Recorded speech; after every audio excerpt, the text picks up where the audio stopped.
ಆತ್ಮೀಯ ವಿದ್ಯಾರ್ಥಿಗಳೇ, ತಮ್ಮೆಲ್ಲರಿಗೂ ಕೂಡ ನಿಮ್ಮದೇ ಆಗಿರ್ತಕ್ಕಂಥ ಯೂಟ್ಯೂಬ್ ಚಾನಲ್ ಸ್ಟಡಿ ವಿತ್ ಪರಶುರಾಮ್ಗೆ ಸ್ವಾಗತವನ್ನು ಕೊಡ್ತೀನಿ. ಇವತ್ತು ಕಲಿಕಾ ಚೇತರಿಕೆಯ ಸರಣಿಯಲ್ಲಿ 8ನೇ ತರಗತಿಯ ಕೋರ್ ವಿಷಯ ವಿಜ್ಞಾನದಲ್ಲಿ 10ನೇ ಕಲಿಕಾಂಶ ಇದೆ, ದಹನ ಮತ್ತು ಜ್ವಾಲೆ ಅಂತ. ಆ ದಹನ ಮತ್ತು ಜ್ವಾಲೆ ಕಲಿಕಾಂಶದಲ್ಲಿ ನಾವು ಇವತ್ತು ಕಲಿಕಾ ಹಾಳೆ 2ರ ಉತ್ತರಗಳನ್ನು ನೋಡೋಣ. ಸೊ ಫಸ್ಟ್ ವಿಡಿಯೋದಲ್ಲಿ ನಾವು ಕಲಿಕಾ ಹಾಳೆ 1ಅನ್ನು ನೋಡಿದ್ದೀವಿ.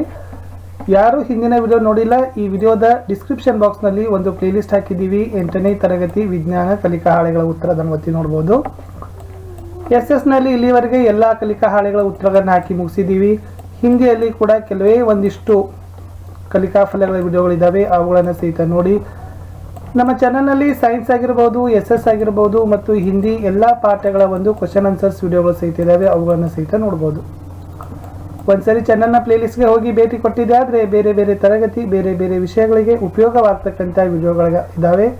ವಿಡಿಯೋಗಳನ್ನು ನೋಡಿ, ಲೈಕ್ ಮಾಡಿ ಹಾಗೂ ಶೇರ್ ಮಾಡಲು ಮರೆಯದಿರಿ. ಫಸ್ಟ್ ಟೈಮ್ ಯಾರಾದರೂ ವಿಡಿಯೋಸ್ವನ್ನು ನೋಡ್ತಾ ಇದ್ದರೆ ನಮ್ಮ ಚಾನಲನ್ನು ಸಬ್ಸ್ಕ್ರೈಬ್ ಮಾಡಿ, ಜೊತೆಗೆ ಬೆಲ್ ಐಕಾನನ್ನು ಅವಶ್ಯವಾಗಿ ಒತ್ತಿ. ಸೊ ಮೇನ್ ಹೇಳೋದಂದರೆ, ಏನಾದರೂ ಡೌಟ್ ಅನಿಸಿದರೆ ತಾವುಗಳು ಕಮೆಂಟಲ್ಲಿ ನಿಮ್ಮ ಅನಿಸಿಕೆ ಸಂದೇಹಗಳನ್ನು ಕಮೆಂಟನ್ನು ಸಹಿತ ಮಾಡಬಹುದು ಅಂತ ಹೇಳ್ತಾ ಶುರು ಮಾಡೋಣ. ಕಲಿಕಾಂಶ 10 ದಹನ ಮತ್ತು ಜ್ವಾಲೆ ಕಲಿಕಾ ಹಾಳೆ 2ರ ಉತ್ತರಗಳು. ಚಟುವಟಿಕೆ 1. ಈ ಕೆಳಗಿನ ಚಟುವಟಿಕೆಯನ್ನ ಮಾಡಿ ನಿರ್ಧಾರ ತಿಳಿಸು. ನಿರ್ಧಾರನೂ ಬರಿಬೇಕು, ತೀರ್ಮಾನನೂ ಮಾಡಬೇಕು. ಏನಿದೆ ನೋಡಿ, 2 ಬಲೂನ್ಗಳನ್ನು ತೆಗೆದುಕೋ, ಒಂದು ಬಲೂನಿಗೆ ನೀರನ್ನು ಹಾಕಿ. ಚಿತ್ರ 1.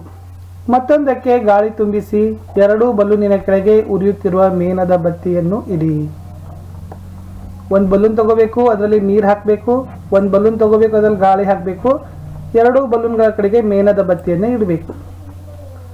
ಆವಾಗ ವೀಕ್ಷಣೆ ಏನಾಗ್ತದ ಅನ್ನೋದನ್ನ ಬರಿಬೇಕು. ಅಬ್ಸರ್ವೇಷನ್ ನೋಡೋಣ. ಗಾಳಿ ತುಂಬಿದ ಬಲೂನು ಒಡೆದು ಹೋಗುವುದು, ನೀರು ತುಂಬಿದ ಬಲೂನು ಒಡೆದು ಹೋಗುವುದಿಲ್ಲ. ಇದು ಅಬ್ಸರ್ವೇಷನ್. ಇನ್ನು ತೀರ್ಮಾನ ನಾವು ನೋಡೋದಾದ್ರೆ ಏನಾಗ್ತದಪ್ಪ ಅಂದ್ರೆ, ಬಲೂನಿನಲ್ಲಿ ನೀರು ತುಂಬಿದಾಗ ಅದರ ಜ್ವಲನ ತಾಪ ಹೆಚ್ಚಾಗಿರೋದ್ರಿಂದ ಅದು ಉರಿಯೋದಿಲ್ಲ. ಇಷ್ಟು ಅದನ್ನು ಏನು ಮಾಡಬೇಕಾಗಿತ್ತು, ವೀಕ್ಷಣೆ ಮತ್ತು ತೀರ್ಮಾನವನ್ನು ಬರಿಬೇಕಿತ್ತು. ಚಟುವಟಿಕೆ 2.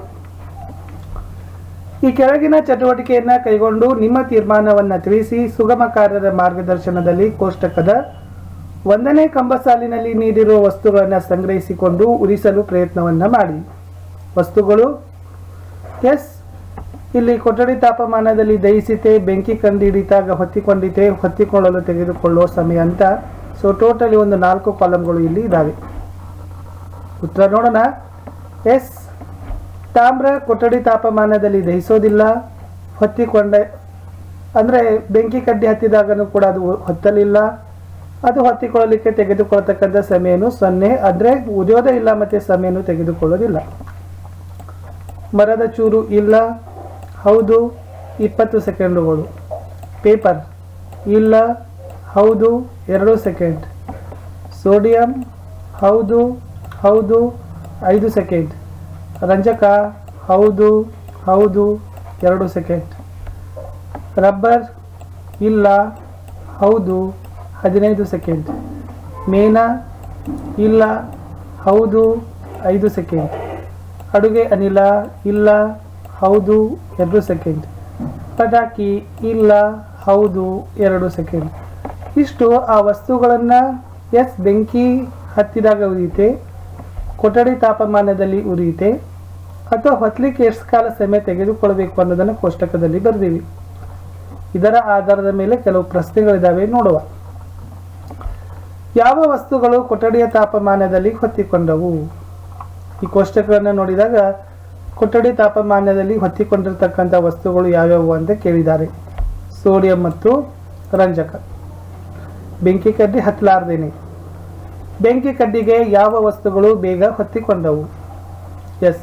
ಸೋಡಿಯಂ, ಪೇಪರ್, ರಂಜಕ, ಮೇಣ, ಅಡುಗೆ ಅನಿಲ, ಪಟಾಕಿ ಇವೆಲ್ಲ ಏನಾದವಪ್ಪ ಅಂತಂದ್ರೆ ಬೆಂಕಿ ಕಡ್ಡಿಗೆ ಹೊತ್ತಿ ಉರಿದವು.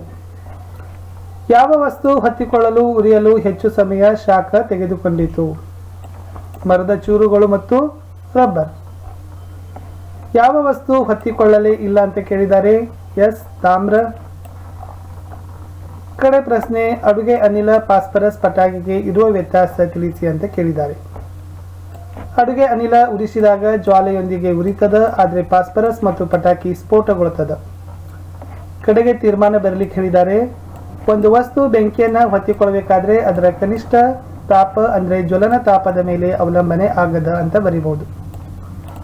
ಸೊ ಇಷ್ಟು ವಿದ್ಯಾರ್ಥಿಗಳೇ 9ನೇ ತರಗತಿಯ 10ನೇ ಕಲಿಕಾಂಶದಲ್ಲಿ 2ನೇ ಕಲಿಕಾ ಹಾಳೆಗೆ ಸಂಬಂಧಪಟ್ಟಂತೆ ಕೆಲವು 2 ಚಟುವಟಿಕೆಗಳಿಗೆ ಸಂಬಂಧಪಟ್ಟಂತೆ ಉತ್ತರಗಳನ್ನು ಕೊಟ್ಟಿದ್ದೀವಿ. ನಮ್ಮ ಯೂಟ್ಯೂಬ್ ಚಾನಲ್ನಲ್ಲಿ ತುಂಬಾ ಬೆನಿಫಿಟ್ ಆಗಿರ್ತಕ್ಕಂಥ ವಿಡಿಯೋಸ್ಗಳು ನಿಮಗಾಗಿದ್ದಾವೆ. ವಿಶೇಷವಾಗಿ 8ನೇ ತರಗತಿ ವಿದ್ಯಾರ್ಥಿಗಳು NMMS ಪರೀಕ್ಷೆಗಾಗಿ ವಿಡಿಯೋಗಳನ್ನು ನೋಡಲೇಬೇಕು. ಯಾರೆಲ್ಲ ವಿದ್ಯಾರ್ಥಿಗಳು ಸರ್ಕಾರಿ ಶಾಲೆಗಳಲ್ಲಿ ಓದ್ತಾ ಇದ್ದೀರಿ, NMMS ಪರೀಕ್ಷೆಗಳನ್ನು ತೆಗೆದುಕೊಂಡಿದ್ದೀರಿ, ಅವರಿಗಂತೂ ಆ ಕಲಿಕಾ ಚೇತರಿಕೆಗಿಂತ NMMS ಪರೀಕ್ಷೆಯ ವಿಡಿಯೋಗಳು ತುಂಬಾ ಬೆನಿಫಿಟ್ ಆಗಿದ್ದಾವೆ. ಪಾಠದ ಎಲ್ಲ ಕಲಿಕಾಂಶಗಳನ್ನು ಸೊ ನಾವೇನು ಮಾಡಿದ್ದೀವಪ್ಪ ಅಂದರೆ ಕ್ವಶನ್ ಆನ್ಸರ್ಸ್ಗಳನ್ನು ಕೊಟ್ಟಿದ್ದೀವಿ. ತುಂಬ ಬೆನಿಫಿಟ್ ಇದ್ದಾವೆ. ವಿಡಿಯೋಗಳನ್ನು ನಾವುಗಳು ಹೇಳೋಕ್ಕಿಂತ ನೀವು ವಿಡಿಯೋಗಳನ್ನು ನೋಡಬೇಕು. ಆಮೇಲೆ ನೀವೇ ತೀರ್ಮಾನ ತಗೊಳ್ತೀರಿ ವಿಡಿಯೋಗಳಲ್ಲಿರ್ತಕ್ಕಂಥ ವಿಷಯಾಂಶ ಹೇಗಿದೆ ಅಂತ. ಸೊ ನಿಮ್ಮ SA ಮತ್ತು FA ಎಕ್ಸಾಮಿನೇಷನ್ಗೂ ಕೂಡ ತುಂಬಾ ಕ್ವಶನ್ ಪೇಪರ್ಸ್ಗಳನ್ನು ಹಾಕಿದ್ದೀವಿ. ಸೊ ಅಲ್ಲಿಂದ ಕೂಡ ನಮಗೆ ಭಾಳಷ್ಟು ಚೆನ್ನಾಗಿ ರೆಸ್ಪಾನ್ಸ್ ಬಂತು. ಕ್ವಶನ್ ಪೇಪರ್ಗಳನ್ನು ಹಾಕಿದ್ದೀವಿ. ಮೋಸ್ಟ್ ಎಕ್ಸ್ಪೆಕ್ಟೆಡ್ ಕ್ವಶನ್ಸ್ ಅಂತ ಎಕ್ಸಾಮ್ಗೆ ಬರ್ಬೋದಾಗಿರ್ತಕ್ಕಂಥ ಕ್ವಶನ್ಸ್ಗಳನ್ನು ಸಹಿತನೂ ಕೂಡ ಹಾಕಿದ್ದೀವಿ. ಒಟ್ಟಾರೆ ನಮ್ಮ ಚಾನಲ್ನಿಂದ ಏನು ಬೆನಿಫಿಟ್ ಆಗಬೇಕು ನಿಮಗೆ ಅನ್ನೋದನ್ನು ನಾವೆಲ್ಲ ಗಮನ ಇಟ್ಕೊಂಡು ಅದನ್ನೆಲ್ಲ ಕೆಲಸವನ್ನು ಮಾಡ್ತಿದ್ದೀವಿ. ಬಟ್ ನಿಮ್ಮ ಕೆಲಸ ಏನಪ್ಪ ಅಂತಂದರೆ ಸಬ್ಸ್ಕ್ರೈಬ್ ಮಾಡಬೇಕು, ವಿಡಿಯೋಗಳನ್ನು ಲೈಕ್ ಮಾಡಬೇಕು, ಸಾಧ್ಯವಾದಷ್ಟು ನಿಮ್ಮ ಫ್ರೆಂಡ್ ಸರ್ಕಲ್ಗೂ ಕೂಡ ಈ ವಿಡಿಯೋಗಳನ್ನು ನೀವೇನು ಮಾಡಬೇಕು, ಶೇರ್ಗಳನ್ನು ಮಾಡಬೇಕು.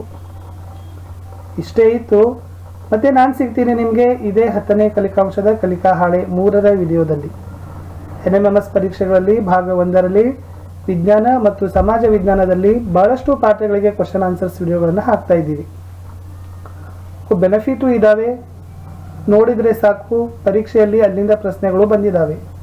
ಹೋದ ವರ್ಷ ನಾವು ಹಾಕಿರ್ತಕ್ಕಂಥ 8th ಸೈನ್ಸ್ ಮತ್ತು SS ನಿಂದ 54 ಕ್ವಶನ್ಸ್ಗಳು ಎಕ್ಸಾಮ್ನಲ್ಲಿ ಬಂದಿತ್ತು. ಈ ಸಲ ನಾವು ಅಬೌವ್ 60 ಟಾರ್ಗೆಟ್ ಇಟ್ಟಿದ್ದೀವಿ. ಸೊ 60ಕ್ಕಿಂತ ಹೆಚ್ಚು ಪ್ರಶ್ನೆಗಳು ನಮ್ಮ ವಿಡಿಯೋಗಳಿಂದ ಬರಲೇಬೇಕು ಅಂತ ಅದಕ್ಕನುಗುಣವಾಗಿ ತಯಾರಿಗಳನ್ನು ಸಹಿತ ನಾವು ಮಾಡಿಸ್ತಾ ಇದ್ದೀವಿ. ಆ ವಿಡಿಯೋಗಳನ್ನು ನೋಡಿ ಲೈಕ್